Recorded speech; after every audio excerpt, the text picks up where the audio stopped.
Welcome back to Cards and Comics, guys.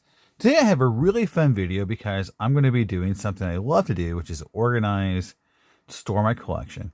Now, a month or two ago, I talked about I won't be grading a lot of my collection anymore, especially my PC cards like Griffey, refractors, and things like that. It's just not really worth it right now with the costs and the slowness of grading. So I came up with a solution, which is to utilize these new MagPro holders, which you can create custom labels with, or just type in or write in labels here.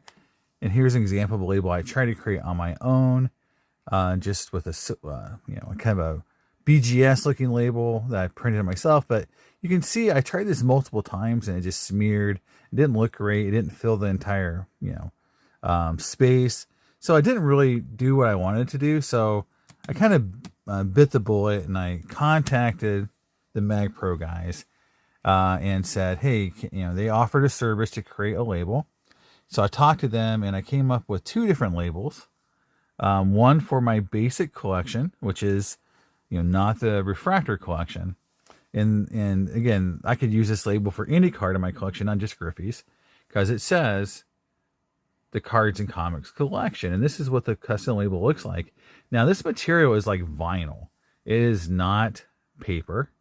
It is not printed like a sticker. It's really nice, high quality. You can see the texture to it. It won't rub off. You can just do this. It's actually well done, and they're professionally cut, so they are very uniform. So again, it's sort of like, yeah, you had to pay a little bit of money for this. I forget how much it was. I think all in all, for the quantity I ordered and the customization and the design and everything, it was like $80. But once I did it, I have that template, and if I want them to print more, it's a lot cheaper because everything's already designed. So I think it was around $80 to get it custom designed, custom printed, and and then because you'll see on the next one, it was like, very unique to have it all done a certain way. And I'll show you the next one. But the back, again, is generic. The front has my collection on it. And this can be used for any card in my collection that's raw. The next label I'm going to show you is for my refractor collection specifically. Because, again, it's the Cards and Comics Ken Griffey Jr Refractor Collection. But every card has the information on the back. So these are all the raw cards I have in my collection. I have one label printed for each. So think about that. These are all individually printed differently. So that's why it costs a little bit more money, because this part of my collection is very specific.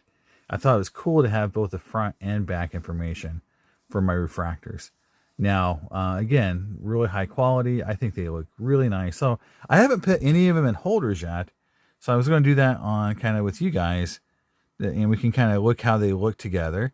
So the first card I'm going to do is the this 1996 Bowman's Best Refractor. So I want to say is MagPro just came out with new versions of these holders to where you could put a penny sleeve. So they have a little bit of a different well design where you can put a penny sleeve and then, and then put that in the holder.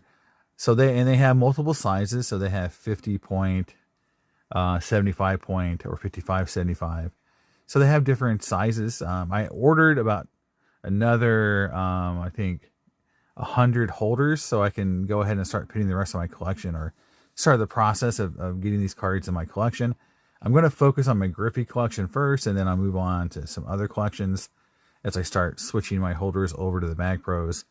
But the first one here, I've got the 96 Bowman's Best Atomic Refractor, card number 71, which you can see on the back, card number 71.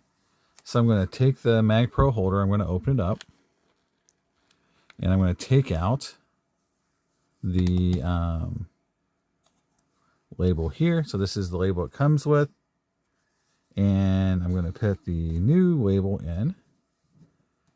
Hopefully I can do it without damaging the label.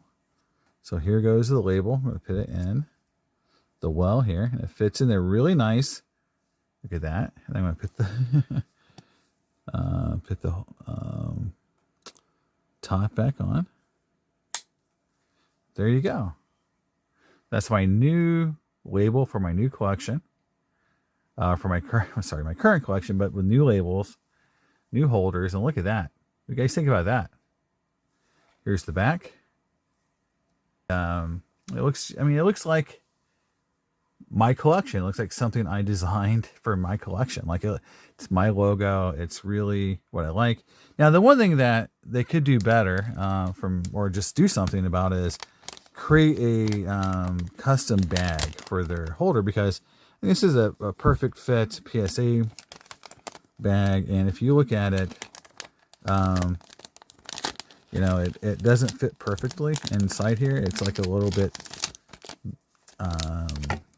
sorry, the bag's a little big, and it kind of goes across the name of the card, you know, the back. So it's not perfect, but I want to protect the holder, because you can saw they scratch pretty easily. I mean, just like any holder. So if they would create, if they, you know, watch the video maybe, you know, if you can create a bag for your holder and make it so that where it tapes doesn't interfere with this part of the slab, it tapes down here or something, that would be great. Now, but there you go. That's what this card would look like in this holder. Now, the one thing I do want to admit too is I made a mistake. For some reason, I didn't tell him to print the early road to the hall. I told him to print the Fortune 15, which I already have in a PSA holder. So I actually don't have a custom label for this. I have a label, but it's not the right one. It's, again, it says Fortune 15. I can use that label holder where you can put the penny sleeve on, just to add another layer of protection against scratching and things like that. So there you go. Now this holder I did mark with the ranking when I was ranking them, but it's in a way that I can wipe off. So I'll show you on the back. There you go. That is the early road to the hall refractor, the custom label. You can see it says 10 right there, so I can remove that. But again, it's such a clean look. Again, this should have said early road to the hall. I made a mistake and gave them Fortune 15. They printed what I gave them, so it's not their fault. I gave them the wrong number, but still a cool custom holder. And I just feel like at this point in the game, with how PSA is so backlogged, that, you know, making your own kind of custom holders and you know, and really taking charge of your collection, because this is, you know, it just feels like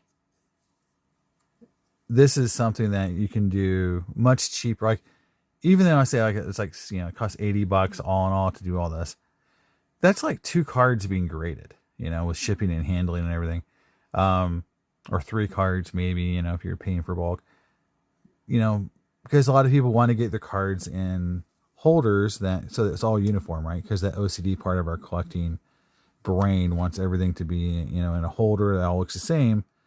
But in honesty, you know, you don't need to do that if you have something like this.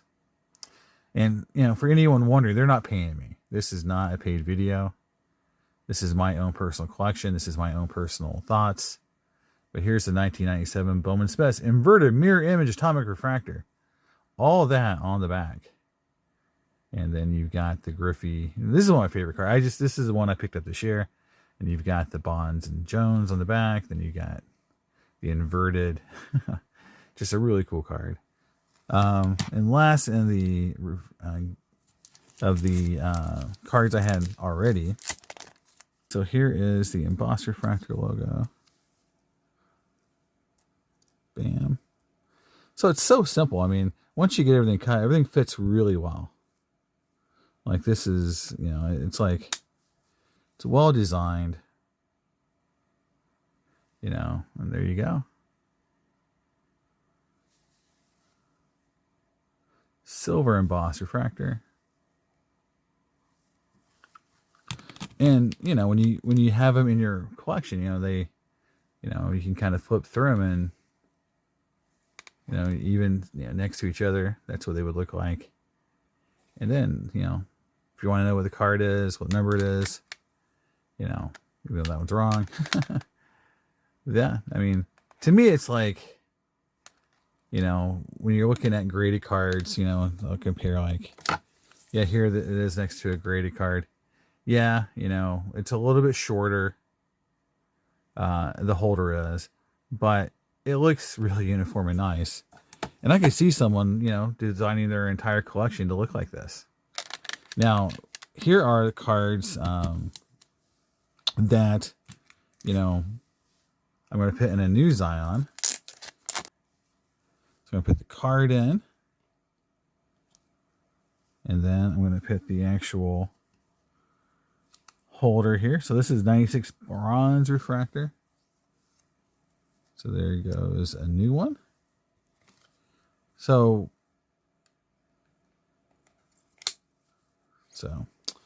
I go from top loader, or not top loader, but, you know, one touch to now I'm this. And I just love, again, the uniformity of my collection now. Yeah, so for my other collection, so here's some other refractors I'm going to put up tonight. But like here is a Z team.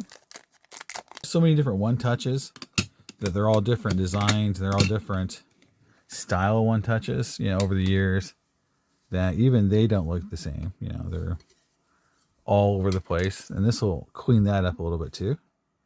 So one of the coolest looking Dufex cards ever made. So I'm going to open up my new MagPro and put my generic label on this one, because this is, I mean, a generic label really made sense to me. So I can just take any label. I don't have to find the specific label for this card, because it's just generic. And then I put the generic label in, and there you go. It's just, you know, it's a little more expensive. You know, these holders I think are $4 a piece. You can get them in bulk. But again, they just make the collection look so cool. So I got the two, you know, holders next to each other. The Ken Griffey collection and the Cards and Comics collection. And then, you know, I'll just keep doing this over and over with new cards, because it makes, you know, again, the whole thing about being a collector, everyone's a little OCD. But, you know, if you were really ultra OCD, again, you could have every card labeled with back information. And I think that gives you a lot of flexibility. Like, you know, you can take this as far as you want. If, you know, staying within sort of like the, I don't know, like the style for my collection, using my logos and stuff. But there are people out there, you know, who are great at Photoshop and, you know, and design. They could probably, you know, the person who designed this could probably do something even more unique for people out there who want to do something a little bit cooler. So there's my man, not the refractor, just the man. And I think that is what's cool about it. It's just, you know, this kind of stuff is going to be the future of collecting, honestly.